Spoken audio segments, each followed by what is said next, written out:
விக்கிரவாண்டி இடைத்தேர்தலில் நாம் தமிழர் கட்சி சார்பாக போட்டியிடக்கூடிய மருத்துவர் அபிநயா அவர்கள் நம்மிடையே இருக்கிறார். அவரிடத்தில் இந்த தேர்தல் களம் குறித்து நாம் கேட்கலாம். மேம், மக்களை தொடர்ச்சியா சந்திச்சுட்டு வரீங்க, உங்களுக்கான ஆதரவு எப்படி இருக்கு? மிக சிறப்பான முறையில் மக்கள் எங்களுக்கு வரவேற்பும் ஆதரவும் கொடுத்துட்டு இருக்காங்க. ஒரு நாளும் எங்களுக்கு மிகுந்த நம்பிக்கை அளிக்கக்கூடிய விதமாக தான் எல்லா பரப்புரைகளுமே பயணிச்சுட்டு இருக்கோம். நேரடியாக மக்களே கை உயர்த்தி காட்டுறது, வணக்கம் வைக்கிறது, இந்த தடவை உங்களுக்கு தான் மாற்றி போடுறோம், இந்த மாதிரி வார்த்தைகள்லாம் நிறைய நாங்கள் கேட்டுக்கிட்டு இருக்கோம். அதனால மிகுந்த மகிழ்ச்சி அளிக்குது. நல்லா இருக்கு. விக்கிரவாண்டி தொகுதியை பொறுத்த வரைக்கும் நீங்க பிரதானமான பிரச்சனையா பார்க்குற விஷயம் என்ன?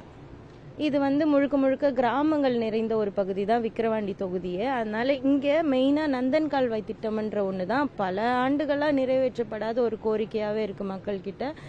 கிட்டத்தட்ட 100 விவசாய கிராமங்களுக்கு நீர்ப்பாசன வசதிகள் செல்லக்கூடிய திட்டம் தான் இந்த நந்தன் கால்வாய் திட்டம்.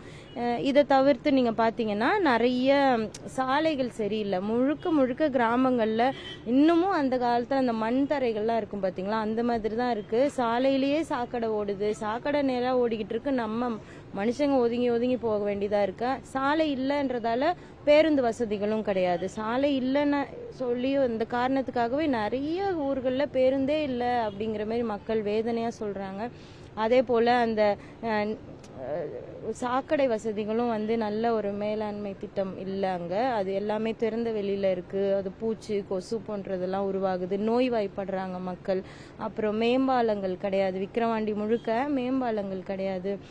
சின்ன ஊர்களில் இருந்து மெயினான இப்போ விக்கிரவாண்டிக்கோ முண்டியம் பக்கத்துக்கோ போகணுன்னா அதை இணைக்கக்கூடிய சாலைகளும் கிடையாது. இதை போல் நிறைய திட்டங்கள் இருக்குது. அப்புறம் ஊருக்கு ஊர், வீதிக்கு வீதி டாஸ்மார்க்கு, இந்த பெரிய பெரிய ஹாஸ்பிட்டல் பக்கத்தில், பள்ளிக்கூடங்கள் பக்கத்துலேயே நாங்கள் நிறைய இடத்துல டாஸ்மார்க்லாம் பார்த்துட்டு இருக்கோம்.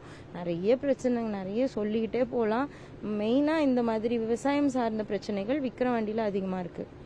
திட்டமிட்டு திமுக நபர்கள் இருக்கக்கூடிய இடங்கள்ல நீங்க திட்டமிட்டு பிரச்சாரம் மேற்கொள்ளீங்க, அதனால ஒரு சலசலப்பு ஏற்படுது, அவங்க தான் திட்டமிட்டு பிரச்சனைகளை உருவாக்குகிறார்கள் அப்படின்ற ஒரு குற்றச்சாட்டு வைக்கிறாங்க திமுக தரப்புல. திட்டமிட்டு தான் போகிறோம். எங்களுடைய திட்டம் என்னமோ அதுபடி தானே நாங்கள் போகிறோம். நாங்கள் ஒன்றும் அவங்களுக்கு டார்கெட் வச்சு போகல. மக்களை நாங்கள் போகிறோம். அன்னன்னைக்கு போலீஸ் அதிகாரிகளிடம் நாங்கள் பர்மிஷன் வாங்கிட்டு இந்த ஊர் இந்த நேரன்றதை தான் நாங்கள் போயிட்டுருக்கோம். அப்படி நாங்கள் சம்மந்தம் இல்லாத ஊருக்கு போனால் உங்களுக்கே தெரியும் நாம் தமிழர் கட்சிக்கு அதிகாரம் எந்த அளவுக்கு வேலை செய்யும்ன்றது. அதனால் அவங்களே அதை எதிர்த்து கேள்வி கேட்டிருப்பாங்க. அப்படிலாம் கிடையாது. எங்களுடைய திட்டம் என்ன ஷெட்யூல்டு வைஸ் தான் நாங்கள் போயிட்டுருக்கோம். மக்கள் இருந்தாங்க. ஆரம்பித்த முதல் நாள் 2வது நாள்ல மக்கள் அவங்கவுங்க வீட்டில் இருந்தாங்க. நாங்கள் இறங்கி போய் நின்று வாக்கு சேகரிச்சுட்டு வந்துட்டோம். இதுதான் எங்களுடைய வே ஆஃப் கேம்பெயினிங்காக இருந்தது. ஜனநாயகமா பணநாயகமா எது இந்த தேர்தலில் பிரதானமாக இருக்கு? தேர்தல் ரிசல்ட்டுக்கு முன்னாடி வரைக்கும் பணநாயகம் இருக்கு. ரிசல்ட்டை பார்க்கும்போது ஜனநாயகம் வெல்லுன்ற நம்பிக்கை எங்களுக்கு மக்களுக்கும் இருக்கு, எங்களுக்கும் இருக்கு. ஆனால் நீங்களும் பார்ப்பீங்க, இந்த தடவை உறுதியாக நாங்கள் நம்புகிறோம் ஒரு மாற்றம் வரும். மக்களும் எத்தனை ஆண்டு காலம் தான் பொறுத்துப்பாங்க. அதுவும் இல்லாமல் ஒரு 2 ஆண்டு கால ஆட்சி தான் இப்போ அமைய போகுது. அதனால ஒரு நேர்மையானவங்களுக்கு கொடுத்து பார்ப்போமே, சரி மாற்றி தான் போட்டு பார்ப்போமே அப்படின்ற மனநிலை மக்கள்கிட்ட இருக்கு. ஜனநாயகம் வெல்லும். நாம் தமிழருக்கு பாமக போட்டியா இல்லை திமுக போட்டியா, எது களத்தில் எதிரொலிக்குது? திமுக தான் போட்டி. NTK versus DMK.